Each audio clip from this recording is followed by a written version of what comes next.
Hello everyone, Teanji here with a brand new first look for Crosscode. After looking around on EDDB for a new game to do a first look on, I went upon Crosscode. After looking at the screenshots, I knew immediately that I needed to play this game and do a first look for it because it just looks absolutely amazing. And I've actually played through the tech demo myself and enjoyed it immensely. So, what is Crosscode? Well, it's an action RPG that's based on a bird's eye view top-down of your character, and you have a gun that ricochets bullets. And that's pretty much the best way to describe the game. For now, there's no actual real RPG elements, it's just a tech demo, so it shows off the puzzle and fighting mechanics that the game has to offer. So as you can see, I obviously have the ability to use a controller. I'm pretty sure you can use a keyboard as well, but I don't know, whenever there's an option to use a controller, I just feel like it's a better option. You may notice I've got the music turned down a little bit because unfortunately it seems to be a little bit unbalanced, and at times the music gets pretty loud, so I don't want it to overpower my commentary. So as you can see, there's a few objects that I obviously need to shoot, and I can hit the enemies with circle. Wait, circle? Oh, I actually have to hit the enemies that have circle on them. I was going to say, yeah, to shoot you actually use the right bumper, or for the PlayStation 1 you use, is it R1? Yeah, R1. So obviously, as you can see, you aim with your right thumbstick, and you shoot with the, like I said, the R1 button or the right bumper. So as you can see, yeah, basically bullets can ricochet around and stuff. Well, actually, I haven't really shown that off just yet. I've just been shooting the basic targets. Okay, here's where we can show how the bullets ricochet. So you would think maybe if I can just blast this guy out of the way, I can probably shoot the circle thing. Or maybe I can try and... Actually, you know what? I might even try and do it without that. Can I do it without that? Ooh. Can I do it? Can I do it? No, not quite. Ah, well, shame. Well, obviously you have to use these walls because they popped up. So what do? You aim on the wall, and just like that, it reflects off the walls, and it'll hit the target for you, which is actually a pretty nice little puzzle aspect. So that actually unlocks the next room. Before we do that, we can actually show off that this game does in fact have a little bit of parkour to it. It's a bit of a free run system, so as you can see, the character itself runs across these things. You don't actually have to press a jump button at all. You just have to know roughly where to aim the character and that sort of stuff. So a really nifty little system they've got there. So this is the first real puzzle. I mean, obviously the first thing was just showing you how to shoot. So as you can see, there's a blue barrier. I can't walk through it. I can't shoot through it. What do I do? Pretty simple, obviously. You would think you could probably go press a switch or something. No, you actually have to shoot it. So you shoot it, barrier drops down, then of course you free run across the boxes over to the next area. Aha, now we've got an orange barrier. There's no switch that we can actually get to. However, it's orange, so you can shoot through it. So very simplistic sort of mechanics there. Something that you can easily pick up very quickly. Something I like to see in games. Like, I mean, they've actually got the info tips down there if you're really having trouble, but you don't really need them, do you? So you might be thinking to yourself, you can probably shoot through here and activate the switch. Very straightforward, of course you can. So we're gonna bust open these boxes. And actually, I believe on this one, does it activate? No, I don't think it does. I was gonna say, I thought one of these switches actually got rid of the orange wall, but it doesn't seem to do that. So as you can see, actually better off show it. I'm on the bottom floor. I'm gonna try and shoot the switch. It won't let me shoot the switch. That's because I'm beneath it. So we'd try and shoot it from here. Still not high enough. Obviously, you've got to be standing on the same height to shoot. So another sort of aspect to this is that it's actually sort of a 3D puzzle. So it has depth to it. You have to keep an eye on what level you're on compared to what you need to be on to shoot a certain object, which is another sort of, I don't know, I just sort of like how it's got that sort of depth to it. So obviously you can't shoot through this, you can't walk through this. So let's shoot this thing. It's not activating. How do I activate this? I rapid fire, like so. So basically to rapid fire, you just press, whoa, that was a bit of a weird lag spike, interesting. That's the first time that's happened to me. Obviously to rapid fire, all you have to do is shoot your shoot button, but just shoot it really fast. Just have it like you put it on a first person shooter, I guess. So what do we do here? We've got a rapid fire thing. Unfortunately, rapid fire bullets don't bounce. So how do we get through to this? We can't rapid fire through the blue. We can do it through the orange, but the only bullet we can hit with are the slow bullets, which are not going to activate the rapid fire. The best way to do this, of course, is to search further into the level. Whoops, I didn't actually mean to hit the switch that easily. Hit the switch with the bullet, the orange wall goes down, and you can come through and rapid fire just like that. Very straightforward, simple puzzle. It shows off that there's more than one solution to everything. So let's kill these enemies here. So obviously, like I said, obviously before, there are enemies in this game, and you know you have a gun, so you might as well use it. So as you can see here on the floor, there's a number on the little platform there. As I'm killing each enemy, the number's going down. So the idea is obviously to kill the enemies to progress. So obviously, since these enemies are higher than me, I have to make myself get to a higher location. I'll just free run across where they are and smack them in the face with the gun. There we go. And basically the wall just opens up because we've killed all the enemies. Aha, now we have to kill 4 enemies, but there are no enemies I can kill. Rather hidden. They're hidden inside the boxes. So you gotta be careful when you're busting up these boxes because you can in fact find enemies.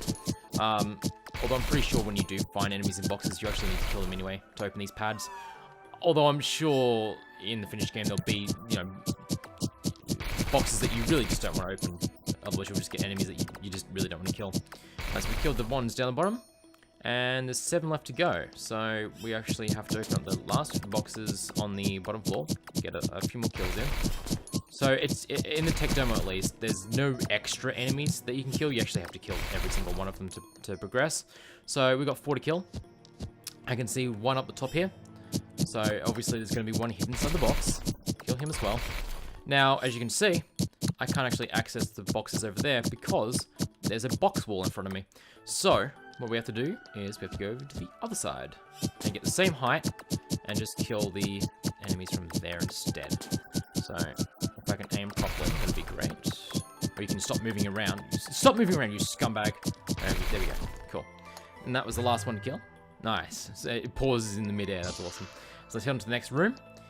Alright, so now we've got these turrets to deal with. So as you can see, I mean, this game is really fleshed out. So I didn't even get to show it off. You can't actually shoot these things yourself. You need something else to shoot them for you. So you get the turret to do it for you.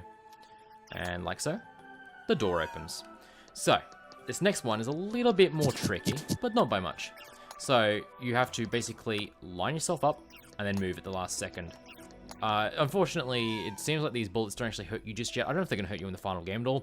I mentioned they might, but this is a tech demo, so it's just to show you how to use the system, as it were. Alright, so you jump down, and you get up to here, and you jump down, and there you go, they're activated. And now we've got yet another element. So already we're going through, this is just a tech demo. We've had enemies to kill.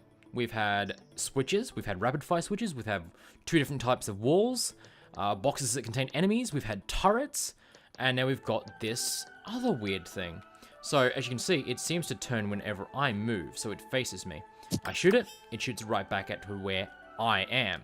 So, the idea here is you want it to shoot the boxes. So how do you do that?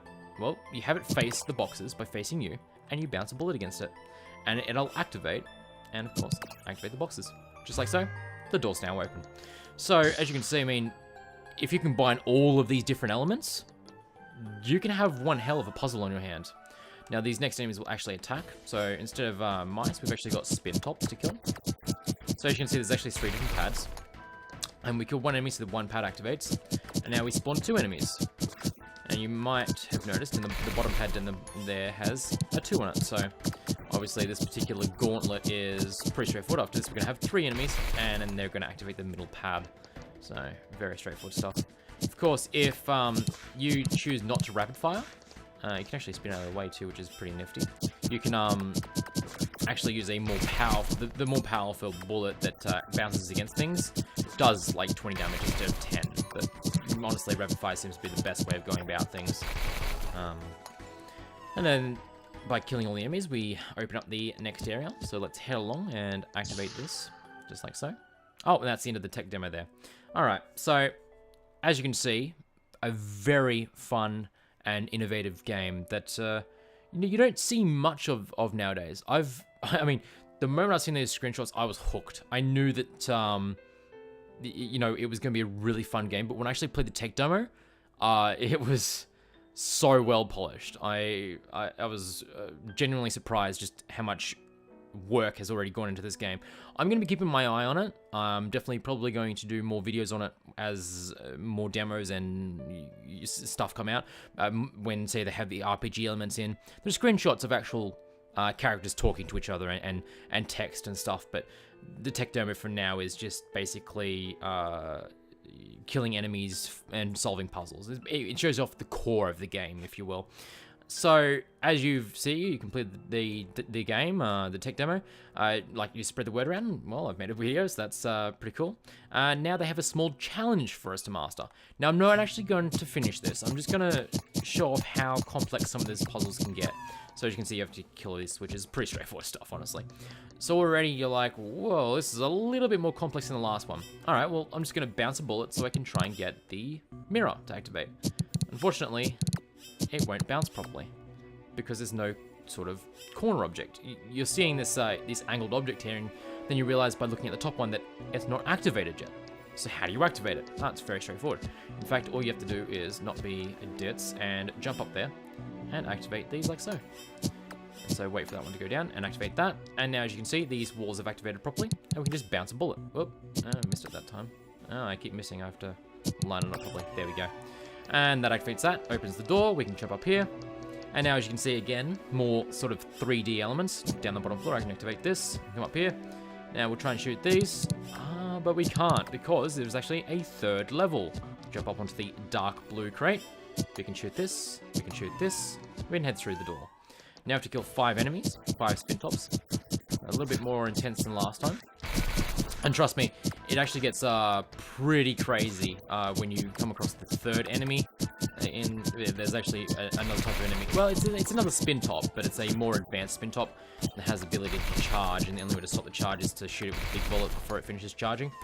But yeah, it can come a lot more intense. Now, I'm actually going to solve this puzzle because I want to leave. This is, I believe, the last puzzle there is to solve.